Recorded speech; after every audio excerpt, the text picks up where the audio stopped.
Наредниот петок ќе започне уривањето на нелегални угостителски објекти во трговскиот центар на Кочани. По решение од градежен инспектор, в петок на 5 септември во попладневните часови општина Кочани ќе започне со уривање на дивоградби што ја загрозуваат безбедноста во трговскиот центар. Доколку до тој период сопственикот на нелегалниот угостителски објект на терасата во трговскиот центар сам не ја отстрани дивоградбата, уривањето ќе го изврши општина Кочани преку економски оператор избран со јавна набавка. На 28 април актуелниот ВД градоначалник Венко Крстевски одржа состанок со угостителите од Кочани, информирајќи ги дека општината ќе се залага за хуманизација на просторот и дека безбедноста е првата причина поради која нема да се прават отстапки со узурпација на јавните површини, стои во соопштението испратено од страна на општина Кочани. Оттаму вела дека на 18 јуни оваа година Крстевски поднел кривична пријава за узурпација на јавна површина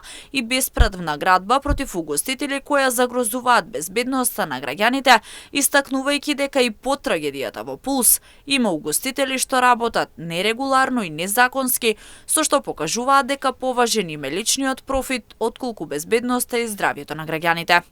Со најавата за уривање на нелегални објекти што ја загрозуваат безбедноста, ВД градоначалникот потсетува дека јавната површина е јавен интерес и дека нема никаква толеранција кон угостителските објекти кои го узурпираат јавниот простор и создаваат безбедносен проблем.